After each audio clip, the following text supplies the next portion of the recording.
Neste módulo, trataremos dos diversos conceitos de espécies existentes, culminando com uma discussão sobre sua integração ou não aos conceitos da cladística e da taxonomia. A evolução dos conceitos de espécie acompanha a dinâmica de transformação das escolas de sistemática, sendo seu reflexo, já que a espécie é a unidade fundamental da taxonomia e pode ser, em muitos casos, também a unidade fundamental da biologia. Entretanto, não existe um consenso sobre o conceito e a definição de espécie. A literatura sobre o tema é vastíssima e diferentes autores apresentam diferentes definições para o que seria uma espécie. As diferenças devem-se a duas concepções antagônicas para interpretar o termo. De um lado, a interpretação da espécie como um processo, a unidade básica da evolução, com existência real na natureza, e de outro, uma atitude nominalista, a espécie interpretada como uma unidade de conveniência, um táxon fruto de uma classificação. Soma-se a isto que cada uma das concepções permeou as diferentes escolas de sistemática, desde Linneu até a sistemática filogenética ou cladística, sofrendo influência e influenciando cada uma delas. Neste módulo, serão discutidos apenas alguns dos conceitos existentes, especialmente os mais relacionados com a sistemática. Antes do advento das teorias evolucionistas de Darwin, e mesmo depois, por algum tempo e por alguns, concebia-se o conceito tipológico de espécie baseado no essencialismo de Platão e Aristóteles e no fixismo de Linneu. A teoria da evolução introduziu a seleção natural no debate e o papel dos caracteres. Por extensão, introduziu a importância relativa dos caracteres, se adaptativos ou não, e por consequência, mais ou menos variáveis e mais ou menos suscetíveis de serem herdados, que influenciou toda a sistemática do século XX e também o conceito de espécie como unidade básica da evolução. Essas ideias culminaram no conceito biológico de espécie do século XIX, mais ampliado e desenvolvido como um dos pilares da escola evolucionista do século XX e como o conceito hegemônico de espécie da biologia. Este conceito foi amplamente popularizado, chegando às escolas básicas e constituindo até hoje o senso comum de que espécies são um grupo de populações cujos indivíduos cruzam entre si, e deste cruzamento são produzidos indivíduos também capazes do mesmo cruzamento que perpetua a espécie no espaço e no tempo. O fato de a espécie humana se encaixar muito bem nesse conceito contribui muito para a sua aceitação e popularização, mas ele prevê que o sexo seja essencial no processo, ubíquo e compartilhado por todos na mesma escala. No entanto, é enorme a quantidade de organismos que se reproduzem assexuadamente, e isso já limita em muito o poder explanatório do conceito biológico de espécie. Outro problema é o grau com que os intercruzamentos acontecem ou são necessários para a manutenção da coesão das espécies. O exemplo ilustra um diagrama comum das décadas de 70 e 80 do século passado. O grau de intercruzamento entre os terminais, no caso subespécies de Nigella arvensis das ilhas do Mar Egeu, é representado pela continuidade e espessura das linhas de conexão entre eles. Vê-se aqui que os intercruzamentos não são obrigatórios, nem contínuos, nem uniformes. Caso semelhante se dá entre os carvalhos norte-americanos, onde as espécies da costa leste não se cruzam definitivamente com as da costa oeste. No entanto, as espécies que habitam o interior do continente formam uma rede intercruzante que liga uma costa a outra. A literatura sobre condições semelhantes a estas também é vasta e veio a constituir o ramo da biosistemática.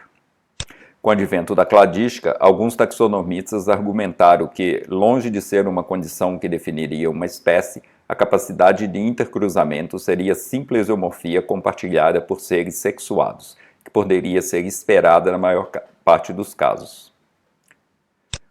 Outras definições de espécie da escola da sistemática evolutiva incluem conceitos caros àquela escola e nem sempre definíveis em termos operacionais, como zona adaptativa, ou conceitos especulativos, como coesão de espécies. Outra definição, o conceito evolutivo de espécie, introduz na discussão a noção de linhagem de tendências, também não operacionalizáveis, assim como de destino histórico. Embora não seja possível definir o que seria um destino histórico, a ideia permeou as discussões sobre espécies na escola da sistemática evolutiva e está implícita nessa imagem do que seria a linhagem humana, numa das mais famosas ilustrações científicas de todos os tempos. Os conceitos de espécie da escola de sistemática evolutiva apresentados até aqui têm viés processual. No entanto, conceitos de viés nominalista também foram produzidos, alguns tendo sido amplamente adotados na prática, embora não muito divulgados nem reivindicados. Nos conceitos taxonômico e morfológico de espécies, está implícita a definição de espécie por um conjunto de caracteres delimitando o menor agrupamento possível, também presentes nos conceitos de espécie fenéticos e cladísticos. O conceito fenético de espécie incorpora a ideia dos fenogramas, embora não estivessem expressos em sua formulação. Assim como os conceitos cladísticos vão incorporar as filogenias e as anagêneses inerentes a elas, numa combinação de atributos delimitadores, agora especificados como sinapomorfias, com a limitação numérica já presente em conceitos de espécies de escola de sistemática anteriores. Mas persiste o problema de quais e quantas transformações usar para delimitar o grupo a ser considerado uma espécie. O conceito cladístico de espécie de pina é explícito ao definir que as ausências de anagêneses internas ou a insuficiência delas para estruturar um subgrupo é a condição necessária e suficiente para delimitar uma espécie. No exemplo aqui mostrado, somente no diagrama A, o táxon X1, X2 e X3 seria considerado uma espécie, dado não haver nenhuma estruturação interna da politomia, nem mais componentes não pertencentes ao grupo. O conceito de pina também chama a atenção para a problemática dos semaforontes, que o é em qualquer observação que se pretenda transformar em dados para análise. Isso já era evidente em Chuang-Tzu, filósofo chinês contemporâneo de Aristóteles. Espécies diferentes já foram descritas baseadas em semaforontes distintos de uma mesma espécie. Semaforontes bastante distintos são também presentes em espécies cujos indivíduos sofrem metamorfose ou têm alternância de geração acentuada ou fases do desenvolvimento ontogenético diferenciadas, ou diversos tipos de polimorfismos, todos interferindo na correta identificação de caracteres, populações e espécies. Revisões de conceitos e métodos são também frequentes na literatura, expondo a miríade de interpretações sobre aplicações dos conceitos de espécies e suas possíveis delimitações. Na verdade, a maioria dos cientistas não se preocupa com a definição de espécie, nem discute seus diferentes conceitos quando lidam com a sistematização de alguma parte do enorme sistema de referência da árvore da vida. Quando o fazem, utilizam em sua maioria o conceito morfológico ou taxonômico de espécies, que constitui os fundamentos da alfa-taxonomia. A alfa-taxonomia reflete o papel pioneiro da taxonomia descritiva no fornecimento dos nomes das espécies que são usados por todos os ramos da biologia. É a ciência que detecta, descreve e classifica novas espécies e revisa a identidade e classificação das já descritas.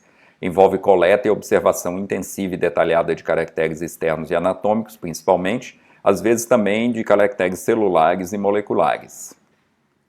A imensa maioria das espécies reconhecidas hoje é fruto de alfa-taxonomia e foi concebida e descrita ao longo de 250 anos desde Linneu e não passou por nenhum teste. As espécies continuam a ser descritas diariamente e as já descritas continuam a ser acionadas como chaves dos sistemas de referência, sem que testes quanto à sua veracidade ou existência sejam aplicados ou cobrados. Mas podem, eventualmente, ser objeto de verificação sob algum critério pelo imenso conjunto teórico operacional da biologia, dado uma necessidade qualquer. Em todo caso, desde que estabelecida como hipótese de trabalho e aceita pela comunidade científica e de usuários, o nome passa a ter o status de chave para todo o sistema de referência biológico. E, tentativamente, há o consenso de que só devemos nomear as hipóteses monofiléticas, mas isso também depende da capacidade de analisar essas hipóteses, o que quase sempre não é feito ou não é possível. E assim a enorme arca se move. 1 milhão de espécies de insetos, 300 mil de plantas, 190 mil de artrópodos, 70 mil de fungos, 50 mil de moluscos, 40 mil de algas, 40 mil de protozoários e muitas milhares mais de outros grupos somam quase 2 milhões de espécies reconhecidas, sem que ninguém saiba o que isso quer dizer realmente ao certo. E a cada ano, mais 20 mil se somam à lista. Muito obrigado e até o próximo módulo.